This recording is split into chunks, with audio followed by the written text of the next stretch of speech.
Welcome to the Codename Sister podcast, where nothing is off limits except politics. But politics is everything, so nothing is off limits. Hey, what up, lovely people?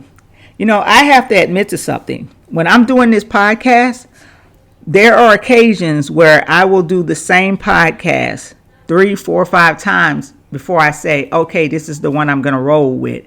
Now, somebody might be saying, well, damn, and this is all you can give us? You know, you went back over this 3 or 4 times and we still got this bullshit here. But hey, this is more for me about the sharing than it is, you know, it having all the fancy bells and whistles and, you know, things that come with some of the other podcasts out there. Now, I'm not mad at those people, because them people, you know, they got their stuff together. You know, they got nice intros and outros, and they got the little sound effects in between. You know, I don't have the desire to do that. I really don't. When I come on here, I just want to talk and share whatever it is that's on my mind at the time. And once I do that, you know, go on my merry way. So this podcast is more than likely will never earn me like any awards or whatever, but that doesn't matter either. I mean, in the grand scope of things, you know, if it resonates with somebody, that's more important to me than, you know, all the other, you know, hoorahs. I mean, if hoorahs came with it, okay, but you know, other than that, that's not my story. That's not what I'm here for.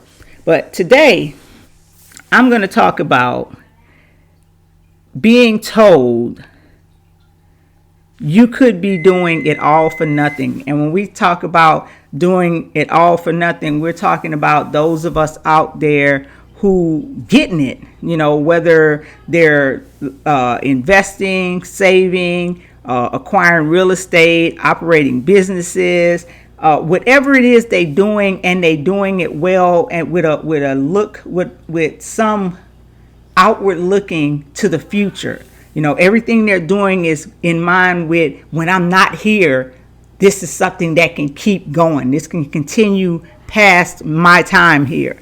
So when you get people and you're doing that, and you got somebody in the wings telling you something like, you know, man, you doing all of that stuff, you could be doing it all for nothing, you know, kind of like that song, all for nothing, all for nothing. Sometimes we do it all for nothing, however that go. I'm not a singer, I'm not a rapper, but y'all know what I mean. And it may not even mean the same thing I'm talking about, because I don't know all the words to it, but they'll come and they'll tell you that you could be doing it all for nothing. And my response is always, but what if you're not? What if everything you're doing pays off in the end? What's wrong with leading a purposed life? Nothing. What is life without purpose is my question. So I guess I'm one of them, when people say one thing, I come at it from another direction, and they like, you know, I wish you would just shut the hell up. You know, don't be coming here trying to bring no rationalizations to what I'm saying, when I'm actually here to try to get you to have the lack of confidence that I have. You know, I'm trying to project my insecurities and my lack of confidence onto you. And then here you are avoiding it, you know, and you coming with all this other stuff, you know, you telling me about what if what you're doing isn't for nothing. You know, and as far as I'm concerned, even if what I've done in the end doesn't amount to anything, it was the purpose that got me through. The purpose of it, the goal of it, is what got me through to the other side. So it's still not for nothing. It's still not for nothing, because I was still able to have experiences based on the attainment of those goals, on those achievements. Those achievements allowed me to see another way of living this life, of navigating this life. So it's still never for nothing. Even at this point right here, it's still not been for nothing. Yeah, it may not be where everything is in place the way I would want to leave it to my children to carry on. Maybe I haven't had the opportunity to give them all the lessons I would like to pass on to them, but there's something there. And hopefully I've even stoked enough in them that should have something happen to me, what, you know, they might see as prematurely, that they've picked up some things that they can take and they can run with. So how is that for nothing? So again, when people say that, that's projections of themselves, because they're not where they feel like they should actually be. But sometimes they don't have the drive and the motivation amped up to get there. So instead of them doing that, though, they'd rather work on you and break you apart. If I can beat up your spirit, then we be on the same level. And, we both look the same at that point. Misery loves company. So if we both miserable, we both ain't going nowhere. We got this in common. That means you're not showing me out. So everybody not going to be looking at, well, man, look what she was able to do, and you still doing that you were doing, man. You ain't changed a bit. And it's nothing worse than somebody telling you that you haven't changed a bit. Because as we grow older, with all the experiences that you accumulate, there should be something about you that somebody who knew you 20 years ago don't know about you today. If you're doing the same thing, it's something wrong with that. That's like some neighbors one of my daughters has that live across the street from her. Every day, it's like carloads of them, 5-6 carloads of them, and they stand in the street and they drink and they smoke and they cuss. And these are not young people. These are people that have to be about the same age with me. So I'm going to give them they in their 50s. And then when my daughter calls the police because it gets out of hand and cars can't pass through and stuff like that, they start telling the police stuff about we've been this is our block. We've been here for over 40 years. And you still standing on a block you don't own nothing at? Because none of them own the house. There's two people that own the house. I take that back. They brothers. But only one of the brothers lives in the house. He lived there with his woman friend. The other brother does not live there. Neither do any of the other people. And they never go into the yard of the man who lives there or into his house. I don't think the woman friend wants them in there. So they stand out on the curb. To the point where one of them, just a couple of weeks back, he had to use the bathroom. He pissed at the fire hydrant like dogs do. So, of course, my daughter and them called on that because it was public exposure. They were out there with their young daughter and everything, and he out here pissing at the fire hydrant. But these are the kind of people, they not going nowhere. And any of them among their ranks who start doing something, they're going to start having a problem with that person, because that's the way those type of people work. They start having problems with you when they feel like you trying to be better than them. That's what they always come with. Like you sat down and say, oh, I'm going to be better than them niggas right there. Like that was your whole reason for doing what you're doing, was just to be better than them niggas right there. When it really didn't take much to be better than them right there. But they have to say that because that gives them an importance that they know that they really don't deserve. They really don't deserve that important. And like in the case of the ones that's across from my daughter and them are, they the newcomers to the neighborhood. They built a house there. They got a mortgage-free home. They ain't fixing to leave their home, but they figure that if they can piss them off enough, they might put a for sale sign and they can go back to standing in what used to be an abandoned lot, that now has my daughter in them house there, and that's what they looking, because they're going to continue that same thing that they doing until they start, the diabetes and the high blood pressure start killing them off and they can't come around. Because I want to know how people like that can be there. Where do you work at? I can only assume that must be they women friend cars or somebody, because I mean, if you always there and you drinking and smoking and partying, when do you go to work? Where do you work? But those are people who, that's their purpose, I guess. I was talking about purpose, and I can't expect everyone's purpose to be the same as mine. I create my reality. And a lot of people might say, well, that's not true. We at the whim of what happened. That's true, but we still decide how we confront certain things. Of course, there's going to be a point in time where you don't make the decisions, but there are some things that you can make the decision for. So I don't care about the what if is being all of it is being done for nothing, because I live by what if it's not. What if it's not for nothing? That's the way I see life.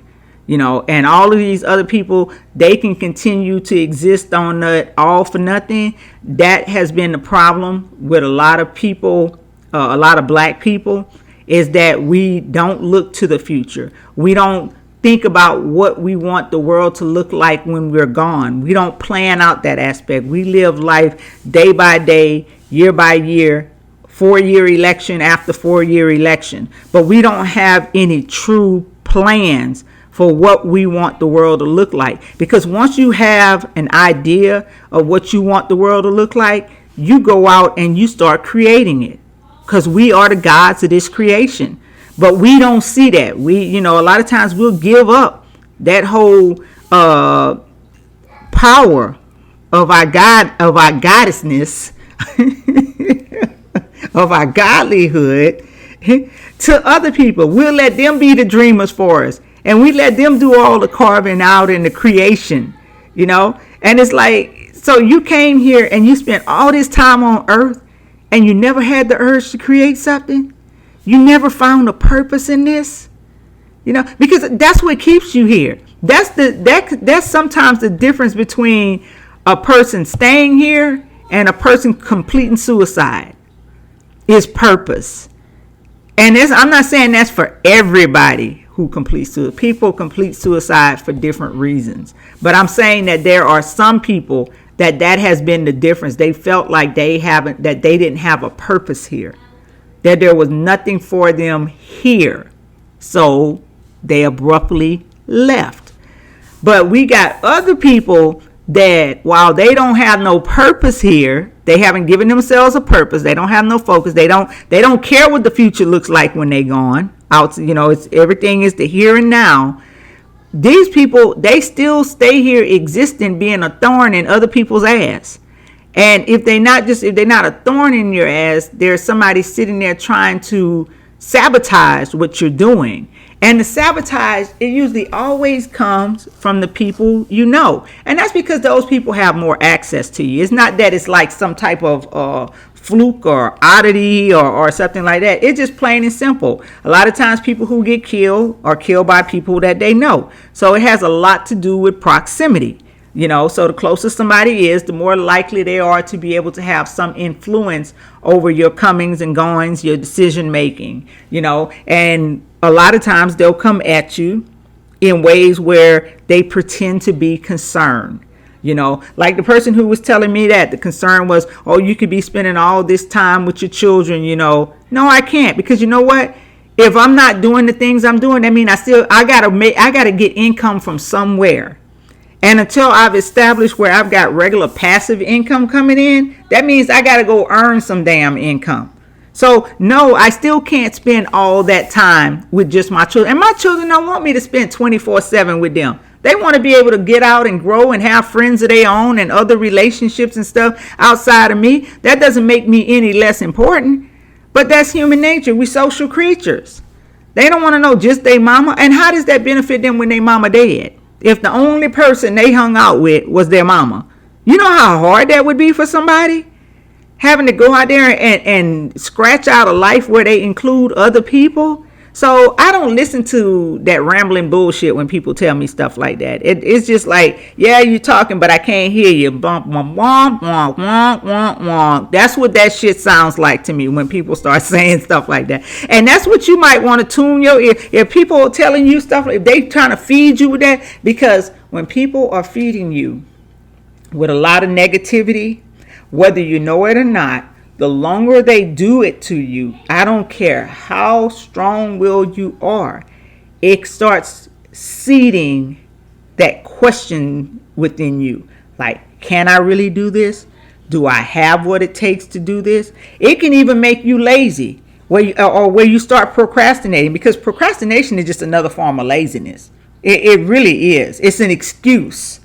It's a lazy excuse. But you'll find yourself doing that when you don't feel like you have a support system, because everybody's not somebody who can rise solo to get something done in spite of. We hear the stories of those kind of people who weren't going to be stopped no matter what.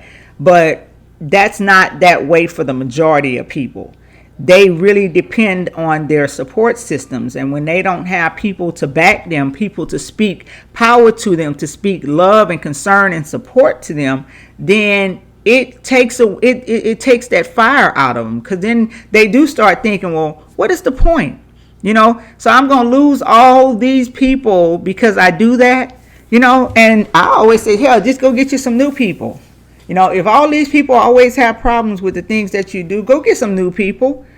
Because unless you just want to stay there with those people doing nothing and then be bitter and, angry about it in years to come. But if you are forward looking, if you're looking for that future, that time when you are not here, and you're imagining what you want that world to look like for the people that you love, come from the perspective of them other folks. They might be doing it all for nothing. But what if you're not? That's the way I see it. This is Nandi. Thank y'all for sitting here with me with this one. Don't forget to like, subscribe, rate, review, whatever your podcast player lets you do. I think I've told y'all before. I'm going to say it again. You can find me on Google and Apple, Stitcher, Spotify, Podchaser, most major podcast platforms. I guess I'm going to just say that for a little while till I find some other kind of way to let you know where I am. But hey, again, thank y'all for being here. I'll be back soon. Peace. You've just listened to the Code Name SISTA podcast with Nandi.